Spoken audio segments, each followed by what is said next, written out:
an HOA Karen showed up at my house with eviction papers, telling me I had 10 days to leave. The problem? She had no idea who actually owned the land. The first time Karen showed up at my property, she acted like she owned the entire neighborhood. It was a quiet Saturday morning, and I was outside working on my tractor near the edge of my land when a white SUV suddenly pulled up beside the gravel road. The door slammed and out stepped a woman wearing oversized sunglasses, holding a clipboard like it was some kind of badge of authority. She marched straight toward me without even introducing herself. Before I could say a word, she started talking. In that familiar Karen tone, sharp, confident, and full of attitude. She said she was from the HOA and that I was violating several community rules. According to her, my tractor parked near the driveway was an eyesore, the small shed behind. My house wasn't approved by the HOA, and the gravel path I used for my truck wasn't part of the neighborhood's official design plan. I was confused because when I bought this property a year earlier, no one had ever mentioned an HOA. The real estate agent never said anything about it, and none of the paperwork I signed had any HOA agreements. But Karen didn't seem interested in hearing any of that. She kept flipping through her clipboard and pointing at random lines on a printed document like it proved something. Then she dropped the first big threat. She said if I didn't remove the tractor, tear down the shed, and fix the driveway within 10 days, the HOA would start the eviction process. I honestly thought she was joking at first, but she looked completely serious. What made it even stranger was how confident she seemed. She walked around my property taking pictures on her phone like she was building a case against me. Before leaving, she handed me a warning notice and said I should start packing early. As she drove away, I stood there wondering how someone could be so sure about something that didn't make any sense. At that moment, I had no idea this was only the beginning of Karen's biggest mistake. After that strange first encounter, I thought Karen would realize her mistake once she checked the property records. Instead, things only got worse. Just 2 days later, I found an official-looking envelope taped to my front door. Inside was a printed notice claiming I had violated multiple HOA regulations and that I had 7 days to correct them. The list was ridiculous. It said my tractor was an unauthorized commercial vehicle, my shed was an unapproved structure, and even the wooden fence along the back of my land was supposedly breaking HOA design rules. At first I laughed, because the whole thing still seemed like some kind of misunderstanding. But Karen clearly wasn't laughing. Over the next week she started showing up around the neighborhood almost every day. Sometimes she would slowly drive past my house. Sometimes she would park across the road and take pictures. One afternoon, I even caught her standing near the edge of my property pointing her phone camera directly at my shed like she was gathering evidence for a crime scene. Then the complaints started spreading. A county inspector showed up asking questions about my shed permit. A landscaping company arrived saying someone from the HOA had called them to give an estimate for removing my fence. Even the mailman joked that he had heard something about a property dispute in the neighborhood. It was obvious Karen was telling anyone who would listen that I was refusing to follow community rules. A few days later another letter arrived. This one even more aggressive. It warned that if I didn't comply immediately, the HOA board would move forward with eviction procedures and legal action. Karen must have felt completely certain she had the power to push me out.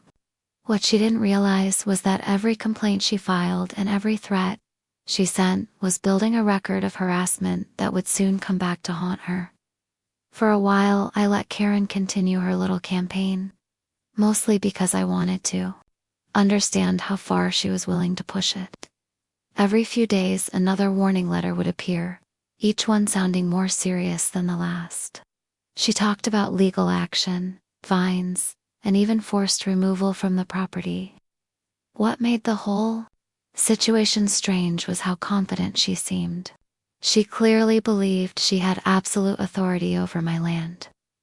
And she acted like the outcome was already decided. One afternoon I decided it was finally time to look deeper into the situation. I went back through all the documents from when I bought the property. I pulled out the purchase agreement, the land survey, and the county property records that had been included in the closing paperwork.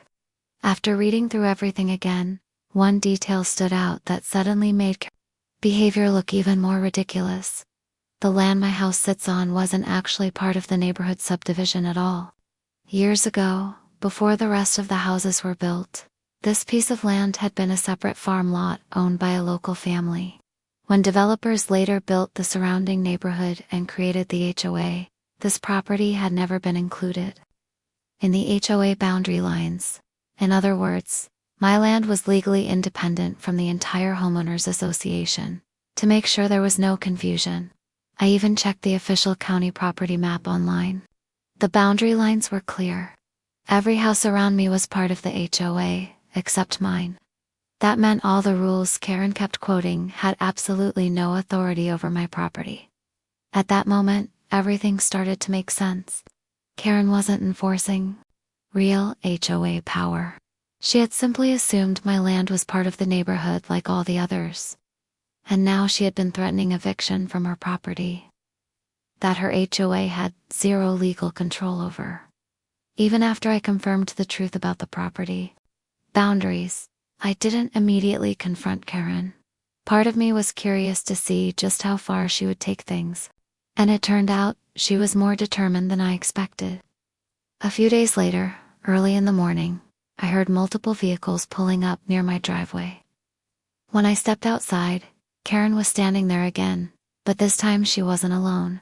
2 men in work uniforms were with her. Along with another car parked behind them, Karen looked unusually confident, almost excited.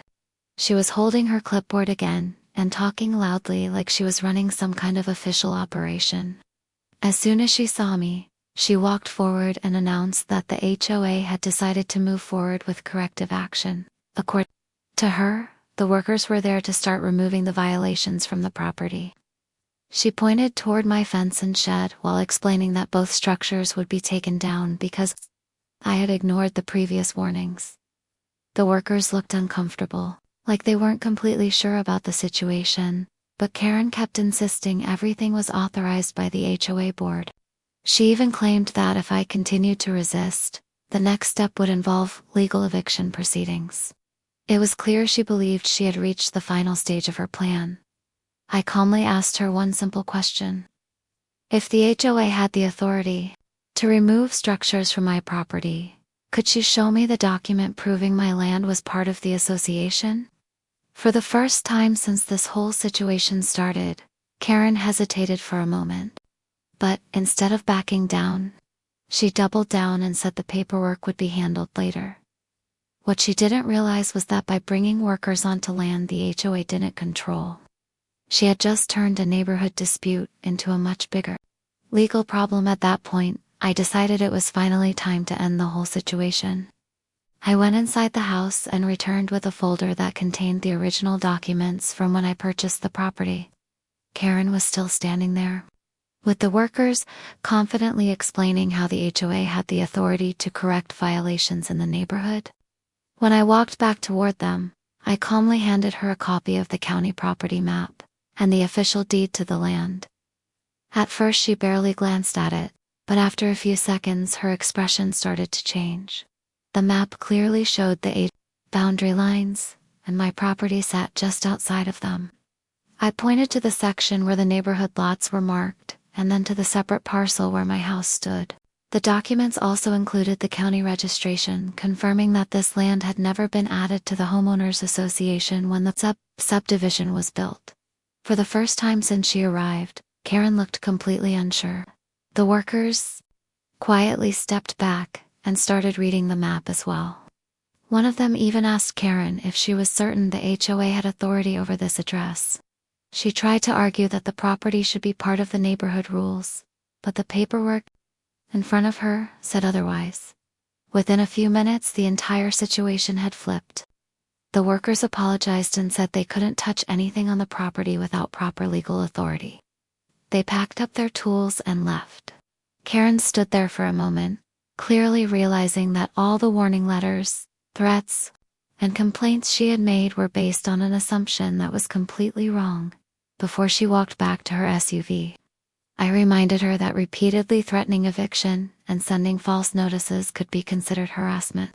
After that day, the letters stopped, the drive-bys ended, and the neighborhood suddenly became very quiet again. Karen had finally learned that power only works when you actually have it.